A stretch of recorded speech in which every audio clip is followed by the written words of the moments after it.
जय झूलेलाल। आज की इस गहराई से भरी चर्चा की शुरुआत हम एक ऐसे दृश्य से करते हैं जो सुनने में किसी कहानी जैसा लगता है। एक ऐसी कोशिश करते हैं सोचने की जहां एक बेहद खूंखार शासक के दरबार में अचानक आग की भयंकर लपटें उठने लगती हैं।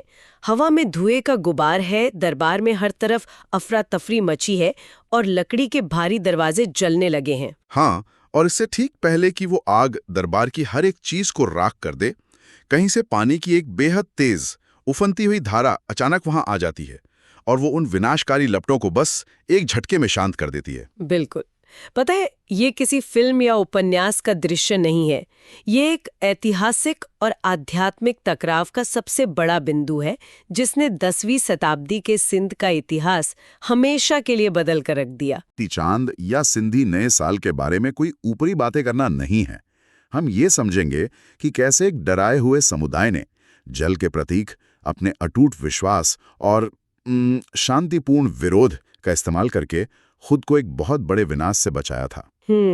ये समझना बहुत जरूरी है, क्योंकि इतिहास की ये घटना सिर्फ बीते हुए कल का हिस्सा नहीं है, बल्कि आज के समाज के लिए भी उतनी ही मायने रखती है। तो अगर हम 10वीं सदी के सिंध की तरफ देखें, तो उस समय उस पूरे इलाके को सप्त सिंधु यानी 7 नदियों की भूमि कहा जाता था। सप्त सिंधु का सीधा सा मतलब है कि वहां के लोगों का पूरा अस्तित्व, उनकी खेती, उनका व्यापार और उनका हर दिन का जीवन पूरी तरह से सिंधु नदी पर निर्भर था। पानी उनके लिए सिर्फ एक साधन नहीं था, वो उनकी जीवन रेखा थी। सही बात है। पर इसी शांत और समृद्ध इलाके में अचानक एक बड़ा तूफान आता है। ठट्ठा इलाके में मिरकासा नाम के एक नए शासक का राज शुरू होता है। वो एक बेहद क्रूर तानाशाह था, जिसने अपनी प्रजा को, खास तौर पर हिंदू समुदाय को, एक खौफनाक फरमान सुना दिया। और वो फरमान बहुत साफ था, या तो वो लोग अपनी पूरी पहचान और मान्यताओं को छोड़कर अपना धर्म बदल लें या फिर मौत की सजा भुगतने के लिए तैयार हो जाएं। बाप रे, ये तो सच में लोगों को पूरी तरह तोड़ देने वाला आदेश था। अब यहाँ मैं सोच रही थी कि ऐसे में कोई आम समुदाय क्या करेगा? या तो डर कर वहां से भाग जाएगा, या फिर जो भी हथियार मिले उन्हें उठाकर आमने सामने की लड़ाई लड़ेगा। हाँ, आमतौर पर यही होता है, पर उन लोगों ने जो किया वो सच में हैरान करने वाला है। उन्होंने मिर्कसा से कुछ दिन की मोहलत मांगी और राजा ने अपने अहंकार में आकर उन्हें 40 दिन का समय दे दिया। उसके बाद वो लोग हथियार जुटाने के बजाय सिंधु नदी के किनारे गए। यानी वो भगवान वरुण की शरण में गए। लगातार 40 दिन तक उन्होंने बिना बाल कटवाए और बिना नए कपड़े पहने सच्चे मन से वहां उपवास रखा। क्या हम इसे एक तरह का हार मान लेना कह सकते हैं? नहीं, ये हार मान लेना बिल्कुल नहीं था। इसे चालीहो कहा जाता है। असल में जब कोई कमजोर समुदाय किसी इतनी बड़ी मिलिट्री ताकत का सामना करता है, तो उन्हें एक ऐसी चीज की जरूरत होती है जो उन्हें मानसिक रूप से मजबूत रखे, उन्हें टूटने ना दे। अच्छा, तो मतलब ये एक तरह का मानसिक विरोध था? एकदम। उन 40 दिनों में उन लोगों ने खुद को पूरी तरह से ध्यान और उपवास में लगा दिया। ये एक तरह से सत्याग्रह का बहुत ही पुराना रूप था। जब राजा की ताकत उनके खिलाफ हो गई, तो वो उस ताकत से जुड़ रहे थे जो किसी भी राजा से बड़ी है। मतलब प्रकृति? बिल्कुल, प्रकृति। वो सिंधु नदी से जुड़ रहे थे जो उनकी सभ्यता का आधार थी। बिना हथियार उठाए ये जो शांतिपूर्ण विरोध था, उसने कुछ तो ऐसा जगाया जिसने इतिहास बदल दिया। क्योंकि उसी अटूट विश्वास के ठीक 40वें दिन नदी के किनारे एक आकाशवाणी होती है। वाह! और उस आवाज ने उन लोगों से क्या कहा? उसने उन घबराए हुए लोगों से कहा कि उन्हें डरने की जरूरत नहीं है, उनकी रक्षा के लिए जल्द ही एक मसीहा जन्म लेगा। कमाल की बात है। और यहीं से कहानी में एक बेहद खूबसूरत मोड़ आता है। चैत्र महीने के दूसरे दिन, जिसे आज चेटीचंद के रूप में मनाया जाता है, नासारपुर में एक बालक का जन्म होता है। रतनचंद लोहानो और उनकी पत्नी देवकी के घर ये जन्म हुआ था। और ये जन्म कोई आम जन्म नहीं था। हाँ, इसके बारे में तो मैंने भी सुना है।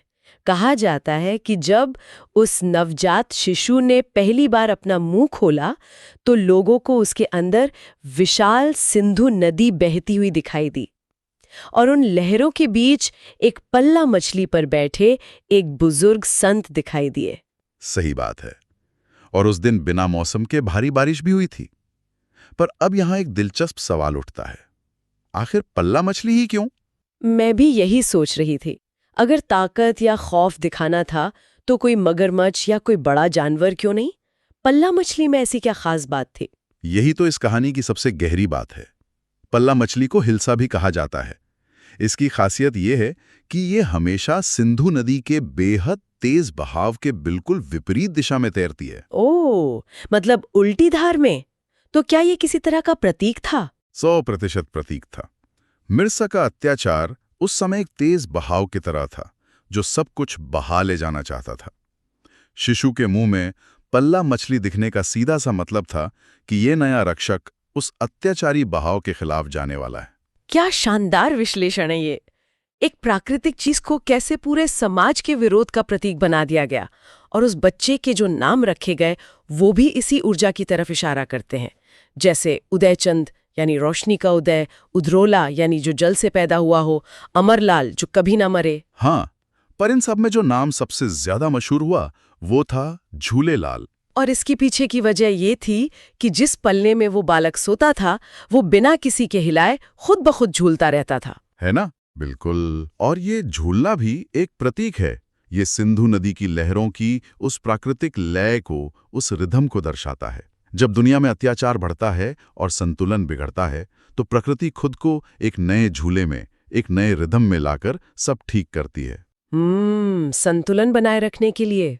पर देखिए, जैसे जैसे ये चमत्कार हुए, इनकी खबरें उस तानाशाह मिर्कसा तक भी पहुंच गईं, और फिर राजा ने अपने एक मंत्री आहाइरो को उस बच्चे के पास नसरपुर भेजा।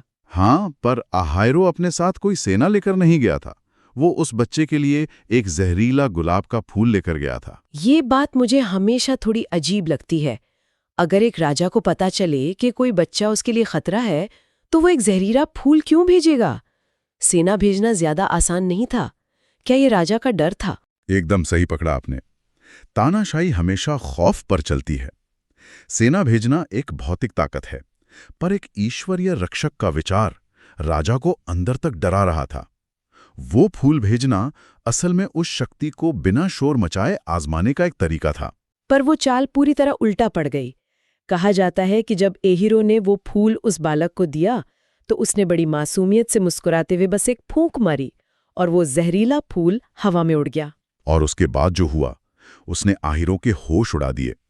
बालक ने पलक झपकते ही अपना रूप बदल लिया। आहिरों को पहले एक सफेद दाढ़ी वाले बहुत ही शांत और बुजुर्ग संत दिखे। अच्छा, और फिर अचानक से वो एक 16 साल के युवा योद्धा में बदल गए, है ना, जिसके हाथ में चमकती हुई तलवार थी। हाँ, और इन दोनों रूपों का अपना एक बहुत गहरा मतलब था। बुजुर्ग रूप उस अपार ज्ञान और अनुभव को दिखाता है, और युवा योद्धा का रूप किसी भी अन्याय से लड़ने की ताकत को दर्शाता है। यानी उस समुदाय ने राजा को ये संदेश दिया कि उनके पास ज्ञान की शांति भी है और अपनी रक्षा के लिए लड़ने की ऊर्जा भी। अहेरो तो ये देखकर पूरी तरह नतमस्तक हो गया होगा। बिल्कुल। और उनकी बचपन का एक और किस्सा बहुत प्रचलित है। उनकी सौतेली माँ उन्हें चने बेचने भेजती थी, पर वो बाजार जाने के बजाय सिंधु नदी के किनारे चले जाते थे। हाँ, मैंने सुना है कि वो आधे चने गरीबों में बांट देते थे और बाकी नदी में डाल देते थे, और बदले में नदी से बेहतरीन चावल घर लाते थे। ये किस्सा प्रकृति के चक्र को समझने का एक बहुत ही प्यारा तरीका है। जो आप प्रकृति में बोते हैं वो आपको कई गुना वापस मिलता है। ये दूसरों की मदद करने का भी एक बड़ा संदेश है। बहुत ही गहरा संदेश है। पर चलिए अब कहानी के उस सबसे बड़े मोड़ पर आते हैं जिसकी बात हमने शुरुआत में की थी। जब मिर्सा को लगता है कि इस बच्चे का प्रभाव बढ़ रहा है तो वो उदयरोलाल को गिरफ्तार करने का आदेश देता है। सही कहा। और जब उदयरोलाल उसके दरबार में आते हैं और राजा के सैनिक उन्हें जंजीरों में झुकड़ने के लिए आगे बढ़ते हैं, तब वो चमत्कार होता है। दरबार के फर्श से अचानक पानी की विशाल लहरें उठने लगती हैं, और ठीक उसी समय छत और दीवारों से आग की भयंकर लपटें निकलने लगती हैं। एकदम। अगर सोचें तो मिर्क शाह का अहंकार और गुस्सा आग था और उदयरोलाल की अजीम ताकत पानी थी, और पानी हमेशा आग को बुझा देता है। सच में उस खौफनाक मंजर के बीच उदयरोलाल राजा को एक ऐसी बात कहते हैं जो उस समय के हिसाब से बहुत बड़ी थी। वो कहते हैं कि ईश्वर एक ही है, कोई अल्लाह कहता है, कोई ईश्वर। किसी पर जोर जबरदस्ती अपना धर्म थोपना बिल्कुल गलत है। ये सुनकर मिर्क शाह का सारा घमंड टूट जाता है। वो माफी मांगता है और पूरे राज्य में सबको समान अधिकार देने का वादा करता है। देखिए, ये किसी एक धर्म की जीत नहीं थी, ये कट्टरता पर इंसानियत की जीत थी। बिल्कुल। और इसीलिए आज भी सिंध के सूफी मुस्लिम उन्हें ख्वाजा खिज्र या जिंदा पीर के रूप में पूरी श्रद्धा से पूजते हैं। हाँ, और इस धर्म की एकजुटता का सबसे बड़ा उदाहरण तिजाहर का वो स्मारक है, जहां भगवान झूलेलाल ने अपना शरीर त्यागा था। जब स्मारक बनाने की बात आई तो एक आकाशवाणी हुई और फिर एक ऐसी जगह बनी जिसका एक हिस्सा मंदिर है और दूसरा दरगाह। ये तो दुनिया के लिए एक बहुत बड़ी सीख है कि हम बिना कोई दीवार खड़ी किए भी एक दूसरे के धर्म का सम्मान कर सकते हैं।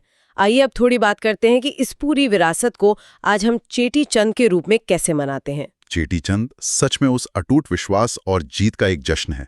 इस दिन ज्योति जगन की रस्म होती है, जहां गेहूं के मोदक और मिश्री का प्रसाद चढ़ाया जाता है। पर इसमें सबसे खास तो वो बहाराना साहिब होता है ना, जिसमें कलश, लाल कपड़े में लिपटा नारियल और 15 तरह के फल रखे जाते हैं। बिल्कुल, और उसमें जो 5 बत्तियों वाली जोत जलाई जाती है वो 5 तत्वों यानी पृथ्वी, जल, अग्नि, वायु और आकाश का प्रतीक है। ये पूरा आयोजन भगवान झूलेलाल की मौजूदगी को दर्शाता है। और इस जश्न में लोग छेज नृत्य भी तो करते हैं, लकड़ी के डंडों के साथ गोल घेरे में घूमते हुए। अगर आप उसके रिदम को देखें तो वो बिल्कुल सिंध नदी की लहरों की तरह लगता है। नर्तक आगे आते हैं और फिर पीछे जाते हैं। हाँ, बिल्कुल लहरों की तरह। और इसके साथ पंजरा भजन गाए जाते हैं। पर इन सब में एक रस्म ऐसी है जो मुझे बहुत भावुक करती है। वो है पल्लव की रस्म। ओ हाँ, जिसमें लोग अपने कपड़ों का आंचल या पल्ला फैलाकर भगवान से दुआ मांगते हैं। खास बात यह है कि वो इसमें सिर्फ अपने लिए कुछ नहीं मांगते। सही कहा आपने। जिस समुदाय ने इतना बड़ा अत्याचार सहा, वो बचने के बाद सिर्फ खुद की सुरक्षा नहीं मांग रहा, वो अपना पल्ला फैलाकर पूरी दुनिया की शांति और भलाई की प्रार्थना करता है। ये अपने आप में इंसानियत की सबसे बड़ी जीत है। एकदम। और इस पूरे आयोजन के आखिर में छंदों और अंखों की रस्म होती है, जिसमें कच्चे चावल और चीनी का भोग लगाकर उस पवित्र बहारना साहिब को जल में विसर्जित कर दिया जाता है। मतलब जो कुछ हमें जल देवता से मिला था वो पूरे सम्मान के साथ वापस उसी जल में मिला दिया जाता है। जीवन का चक्र पूरा हो जाता है। आज की इस चर्चा से एक बात तो साफ हो जाती है कि नफरत, डर और कट्टरता का जवाब सिर्फ हथियारों से नहीं दिया जाता। उसका जवाब धैर्य, प्रेम, विश्वास और प्रकृति के साथ जुड़कर भी दिया जा सकता है। बिल्कुल। और जल जैसी ताकत हमें यही सिखाती है कि हालात चाहे कितने ही मुश्किल क्यों ना हो, हमें अपना संतुलन बनाए रखना चाहिए। सही बात है। पता है, पानी का अपना कोई आकार नहीं होता। वो जिस बर्तन में जाता है उसी का रूप ले लेता है। एक ऐसा समुदाय जिसे अपनी जमीन छोड़नी पड़ी, उनके लिए उस सिंधु नदी को अपनी आस्था में बसाकर चलना सच में बहुत बड़ी बात है। हाँ, उन्होंने उस नदी को एक ऐसी जगह बना लिया जिसे वो अपने साथ पूरी दुनिया में कहीं भी ले जा सकते हैं। ये हम सबके लिए सोचने का विषय है कि आखिर इस भगदौड़ भरी दुनिया में हमारे जीवन की वो सिंधु नदी कौन सी है? वो कौन सा विश्वास है जो हमें हर मुश्किल वक्त में जोड़कर रख सकता है? इस गहरे सवाल के साथ हम आज के अपने सफर को यहीं रोकते हैं। उम्मीद है आज की ये चर्चा श्रोताओं को जरूर पसंद आई होगी। हाँ, अगर आपको हमारी ये चर्चा अच्छी लगी हो तो चैनल को लाइक, शेयर और सब्सक्राइब जरूर करें। अगली बार फिर मिलेंगे किसी नए विषय की गहराई में उतरने के लिए। तब तक के लिए सुनते रहिए। जय झूलेलाल।